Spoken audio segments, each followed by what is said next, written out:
ఎందుకన్నా ఈ రోజు పచ్చగా ఉన్నటువంటి హుజురాబాద్ మీద ఈ ప్రభుత్వ కన్నేంది?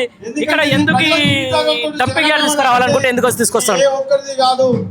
డంపింగ్ యార్డ్ యాక్చువల్లీ చెప్పాలంటే ప్రజాభిప్రాయం సేకరించి చేయాలి. యాక్చువల్గా ఇది ప్రజలకు చాలా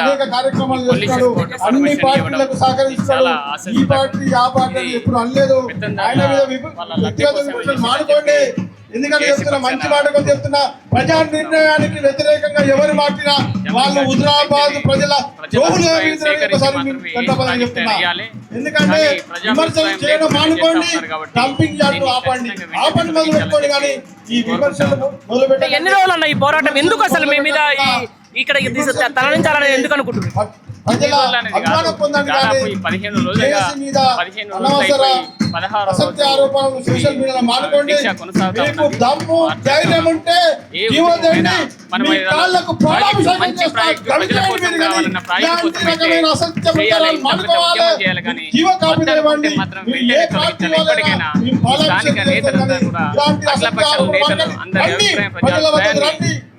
తీసుకొని ఇప్పటికైనా వెంటనే తొలగించాలని చెప్పి సీఎం గారు తన దృష్టికి తీసుకెళ్లాలి. కింది నాయకులంతా కూడా స్థానిక ఎమ్మెల్యే కానీ ఎంపీ కానీ వీళ్ళంతా కానీ అఖిల పక్షాల నేతలు కానీ అందరూ కూడా మేము కూడా మా అఖిల పక్షాల జేసీ తరఫున మేము కూడా మెమోరాండం ఇస్తున్నాము.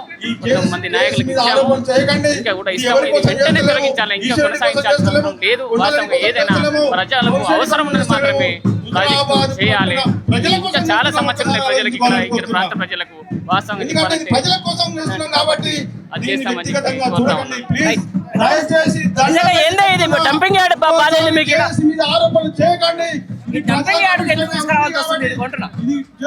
వ్యక్తిగత ఇమేజ్ కోసం వ్యక్తిగత స్వార్థం కోసం ఎవరు చేస్తున్నారు?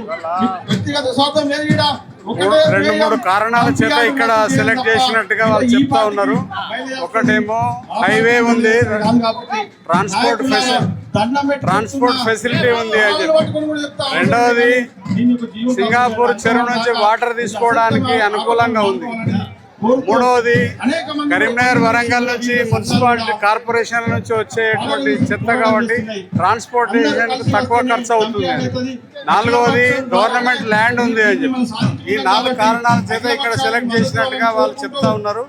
ఏదేమైనా అది వేస్ట్ టు ఎనర్జీ ప్లాంట్ అనేది ప్రజలకు సంబంధించి జనావాసాలకు దూరంగా కనీసం 10-15 కిలోమీటర్ల డిస్టెన్స్ లో ఉన్నట్లయితే దాని ఇంపాక్ట్ తక్కువగా ఉంటుంది.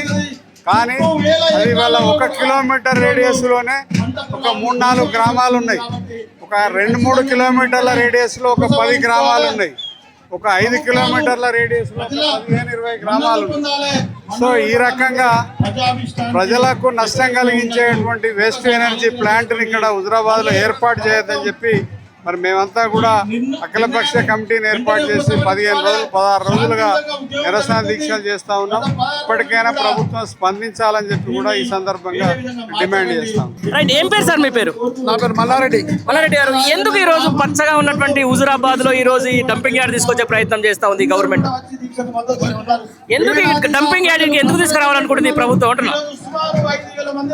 వరంగల్ కరీంనగర్ క్లస్టర్ పరిధి లోపల ఉన్నటువంటి ఆ 2 కార్పొరేషన్లు 7 మున్సిపాలిటీలకు సంబంధించినటువంటి చెత్తను హుజురాబాద్కు తీసుకురావడానికి సీఎం రేవంత్ రెడ్డి గారు మరి ఆదేశాలు జారీ చేయడం జరిగింది. వారి ఆదేశానుసారంతోనే అప్పుడున్నటువంటి జిల్లా కలెక్టర్ సత్పతి గారు, పమేల సత్పతి గారు మరి ఆ జీవోను కూడా విడుదల చేయడం జరిగింది. దీని ముఖ్య కారణం ఏంటంటే హుజురాబాదు కరీంనగర్కు మరియు వరంగల్కు సెంటర్లో ఉన్నది. అదేవిధంగా రవాణా సౌకర్యం బ్రహ్మాండంగా ఉన్నది. తర్వాత వాటర్ కూడా ఫ్రీగా దొరుకుతూ ఉన్నది. ఎందుకంటే సింగాపూర్ రిజర్వాయర్ నుంచి ఆ వేస్ట్ టు ఎనర్జీ ప్లాంట్కు నీళ్లు తీసుకుపోవడం ఈజీగా ఉంటుంది. అదేవిధంగా ఎల్ఎండి నుంచి వెళ్ళి కాకతీయ కెనాల్ ద్వారా ఈ రిజర్వాయర్ సింగాపూర్ రిజర్వాయర్ నింపడానికి కూడా ఈజీగా ఉన్నది. కనుక ఇక్కడ ప్రభుత్వంకి కూడా 25 ఎకరాల భూమి ఉందని చెప్పేసి ఇక్కడ ఉన్నటువంటి రెవెన్యూ అధికారులు నివేదిక సమర్పించడం జరిగింది. ఈ కేవలం రెండింటికి సెంటర్గా ఉండడం, 2 పట్టాల సెంటర్గా ఉండడం, రవాణా సౌకర్యం ఉండడం, నీటి లభ్యత ఉండడం తోటి ఇక్కడ పెడదామని చూస్తారు డంపింగ్ యార్డ్. ఓకే, నేను కాదంటలేదు. ఇప్పుడు ఎందుకు ఈ డంపింగ్ యార్డ్ ఈడికి తీసుకురావాల్సిన అవసరం ఉంది? ఏదైనా రాష్ట్రం నియోజకవర్గం అభివృద్ధి చెందాలి, మన నగరం అభివృద్ధి చెందాలి అనుకుంటాం. కానీ ఈ డంపింగ్ యార్డ్ తీసుకొచ్చి మీ బతుకుల్లో ఎందుకు ఇట్లా కలుషితం చేద్దాం అనుకుంటారు అంటే ఏం చెప్తారు? ప్రధానంగా ఏంటంటే ప్రభుత్వం మరి ఎందుకు తీసుకొస్తుందో తెలియదు కానీ హుజూరాబాద్ ప్రాంతము వాస్తవంగా హుజూరాబాద్ నియోజకవర్గము వాడి పంటలతో కలకలలాడుతూ ఉన్నది.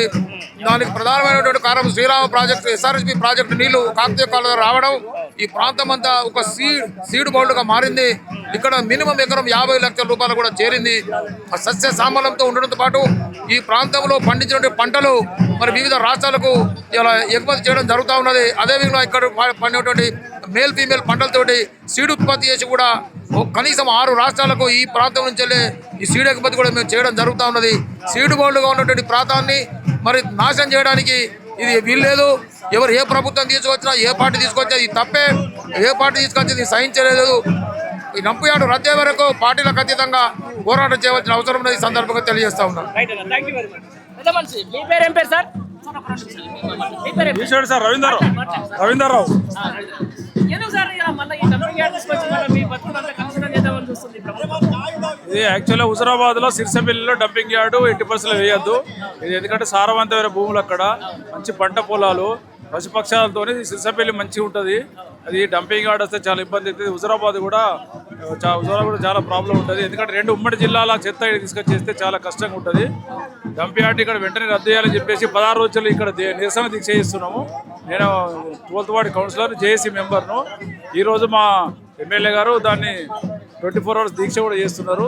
కాబట్టి 80% ఇక్కడ డంపింగ్ యార్డ్ వేయద్దు. డంపింగ్ యార్డ్ అయితే ప్రజల ప్రాణాలకు, పశుపక్షాదులకు ప్లస్ పంటలకు నష్టం జరుగుతుంది. కాబట్టి ఇది రద్దు చేయాలి.